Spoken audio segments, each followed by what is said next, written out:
Welcome to Queued Up with Ziz and Pam. The question on the table is, are we preparing students for life in the 21st century? And Pam, I got to ask you this question. When you just think about the question, are we preparing students for life in the 21st century? I think a parent might answer differently. I think a business might say something completely different. And I think the schools might say something different. So I'm just wondering, like, what is the answer? Who's right? We're all trying to figure this out. And I think the real issue comes down to whose responsibility is it to educate children, right? And is it our responsibility, or is it our responsibility, as we talked about in the last segment about read, our responsibility to give them, our children, the responsibility to figure out and navigate? This is unprecedented, but it's not in some ways totally unusual for people to have these experiences of being unmoored from institutions or unmoored from systems that they have come to depend on. So if this is some sort of new normal, how do we do that? Which is a great question. It's a great question. How do we do that? And I think there was an article that I shared with you from David Coleman, who is the CEO of College Board. And here's a statistic that it's depressing. Actually, it's depressing. You know, this particular statistic, I'll just read it. It says, here's a statistic that should worry us most.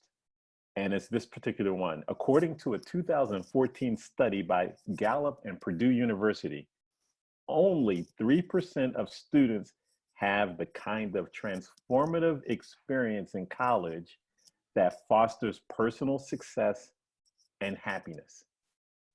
3%. So it really, really touches on the framework of read. And right, 3%? What pops into your mind? Not shocking, because we've taken away freedom. And so when you've taken away freedom now from the time of childhood, where they can't be children, they can't learn on the playground, they can't learn and experience things that they choose. They can only do what we choose, and if we choose it, it's so intense. Even sports. I mean, I played softball, not the NFL like you, but I mean, I had one practice and then a game, and hey, woohoo, that was my my experience. Now it's your time's just sucked into this huge vortex of you have to do this, have to do that. What especially given your experiences, what do you think about that? So that's a great point that you're making. And if we were just to slow down a minute and really think about the question you just asked about sports. Now, you and I are in that basic age range where when I played high school sports, it was fun. We were representing our school, you know, we're really representing the community. It was fun. Liz, I've got you freezing. So let's can you repeat that part? Am I unfreezing now? Yes. Okay. Mm-hmm.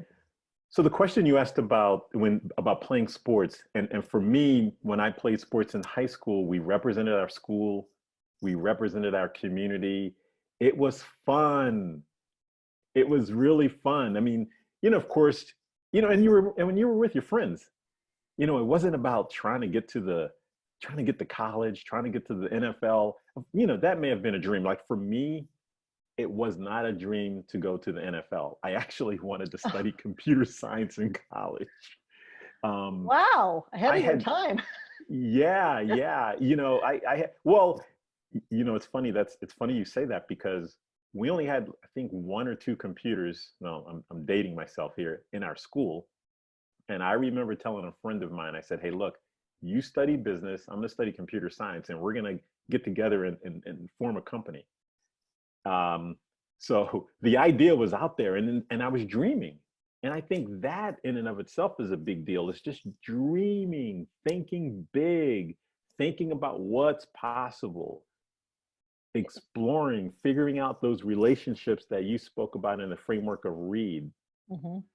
And that's what I love about sports. Now, of course, sports, there's some, especially now, you know, it's become, it's too much. Well, it is. And we're seeing that in the statistics, because it used to be, even just a few years ago, the average age for quitting sports was 13.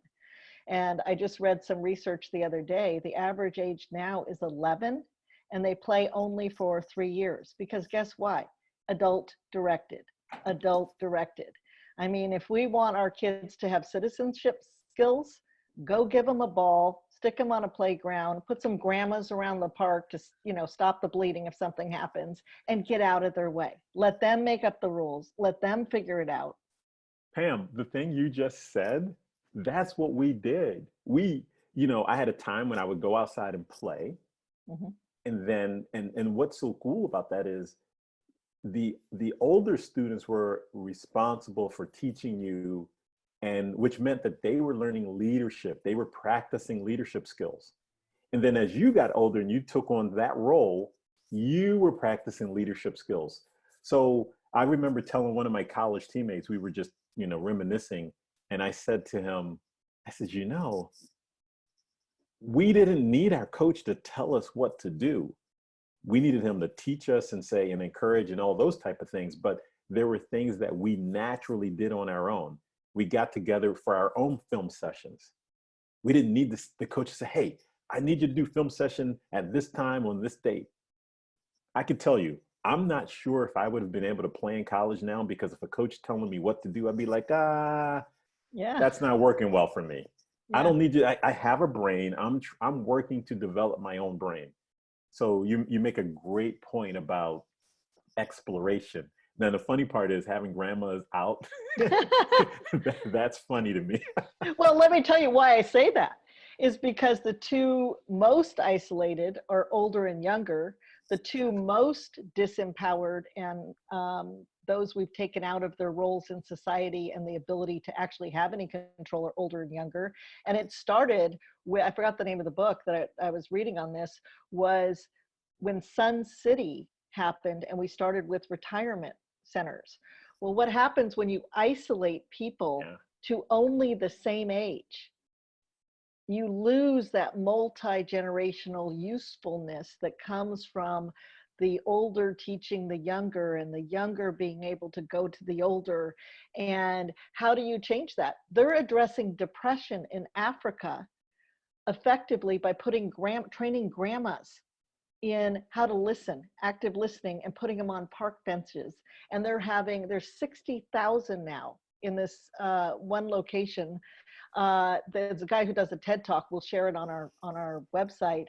And they are transforming people more effectively than the psychiatric or psychology professionals. And so I think that we've left out our multi-generational tribe. And also you learn more when you teach. You learn when you were able to talk about it, you learn. Yeah, no doubt about that. And so going back to the start of our conversation in regards to answering that question. So that's the family aspect. So the family, if more involvement generationally were to happen, that would be the answer to that part. Now, so let's think about how businesses approach preparation of students for the 21st century. There's some exciting things with that. I want to go back one step, though, in terms of the family. And David Brooks just wrote a great piece in The Atlantic on the mistake of the nuclear family, because it was really the isolation that happens when we've limited ourselves to one nuclear unit. This is why we need to build community ecosystems that are aware of each other, and we're kind of doing it right now. I mean, there's going to be a lot of things coming out of the pandemic that are really, really cool, in that we're beginning to build the infrastructure in our communities because we have to. And that is the future. So let me just say that about the nuclear family. Do you have one more part on that? Yeah, it's interesting. I read that article, and thanks for mentioning it. And I definitely think we'll definitely put it in the resources part of the website. But it is really interesting, like when there are people who say, I have no idea who my neighbors are. And now, because of the pandemic, they're like, oh, that's who lives in that house over there. That's Right. who lives next to me. You know, people coming out, people asking questions. Hey, how do I help you? Do you need help? Yes. So, you know, like you said, it's teaching us some very valuable lessons, and maybe in some interesting, mysterious way, it was saying stop, reflect, Yes. listen, and what can we do better? Right. And we only could do better with each other, and not at a dependence on somebody else solving it. I mean, next door, I was looking on next door, and there's someone who needed her prescription. She's an older lady, she was trapped, and I see people saying, hey, I can go run to the store for you. And so we have these in many ways, these infrastructure that's been developed through our social applications or social media or whatever, that's allowing us to do that. So it's actually, I always think the universe is in balance, and we got way out of balance, and we just got a woohoo wake up call. And yes, but and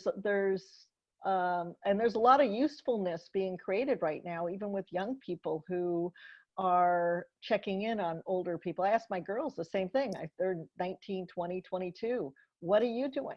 You know, are you checking in with Nana? Are you, you know, my older daughter's like, I'm going to give blood. Okay, good. What are you do? You know, asking my children, well, this is great. You know, we have a roof over our heads, and we can, you know, take care of the house. So what do we do? What do we do? Right, right. Great questions. I'm so glad that your children actually just being in the same household, they get it also, they have an opportunity to talk about their experiences that they're going through in college, instead of you being at a distance listening to them on the phone.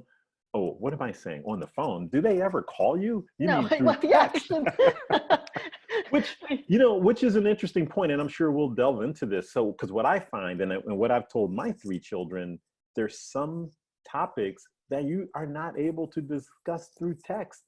You don't understand the meaning of it, and we lose Yes. that nonverbal aspect of communication, which, from what I've studied, conveys, honestly, they say 57%. I forget the exact number, but to me, it's more around 80%. You know, you pick up more of the nuance of what someone is saying through the Yes. nonverbal than what Yes. the actual words are. But we've also taught our children that it's all about them.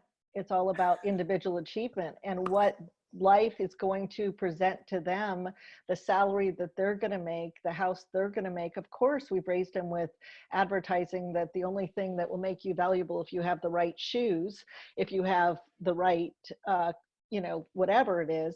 And they look externally for their own validation rather than, I'm born into this world. What is it my role, my gift to give to the world? And how do we nurture and facilitate that? I mean, it's so apparent. I mean, in many ways, freedom when you become the learner and not the teacher. Like, who is this child? You know, how do I allow this child to develop into the best version of themselves? And, you know, I think I tell parents, get a life, you know, model what you would want them to be or do, but you still can't control. You still can't control, right? Right, I got to share this with you because essentially my youngest son essentially said that to me in so many words. And you know, I went through a divorce, you know, an unfortunate incident, and a lot of people have gone through something like that. And when you do that, sometimes what happens is the parent, and I didn't really believe in that, you know, live with me for 3 days, live over here, because it's too chaotic. So I felt comfortable. We were close enough, and we figured it out. But my son, I would check through that portal and check his grades and look and I remember my son saying basically, Dad, I got this. I got this. So in other words, that was his way of saying, hey, you know, leave me alone. I got this. And the cool thing was for me and thinking about it and sharing it, I heard him loud and clear and I listened. And I backed off and I said, okay, great. I am just going to talk to you about things in life. I'll share what's going on with me.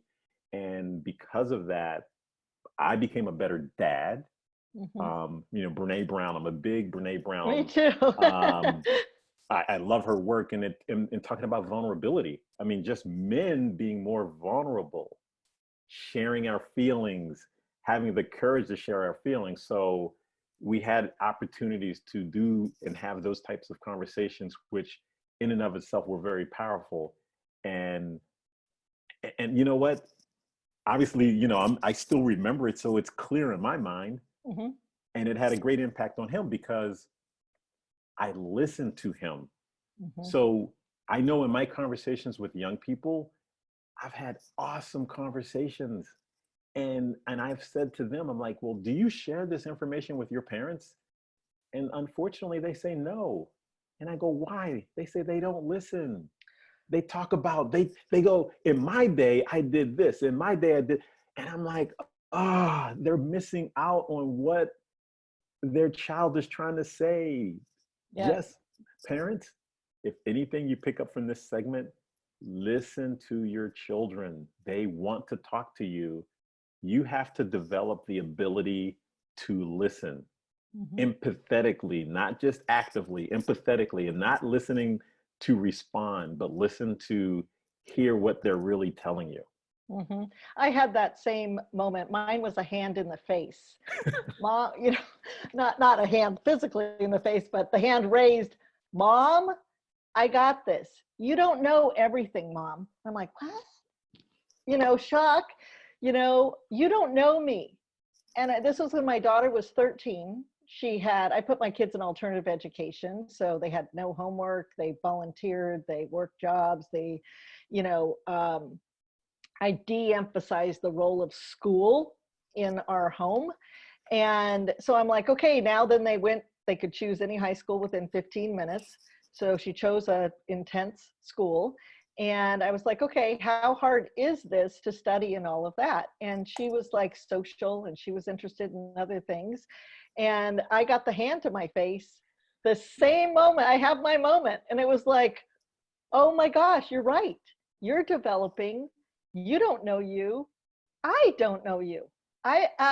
We're discovering this as you emerge into your young adulthood, and my role becomes something different. And I, at that moment, became the learner and later read the book Conscious Parent by Dr. Shefali, which is our children are born to teach us, to teach us.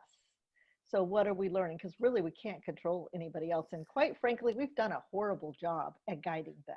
Okay, we've missed entire economic shifts, entire emerging industries in our zeal to protect them from anything that we thought they would get exposed to if they didn't stay on a very, very finite trajectory. So What a great way to end this particular segment. And maybe the question should be, well, the answer to the question is, what would a student say to answering the question, how do we prepare students for life in the 21st century?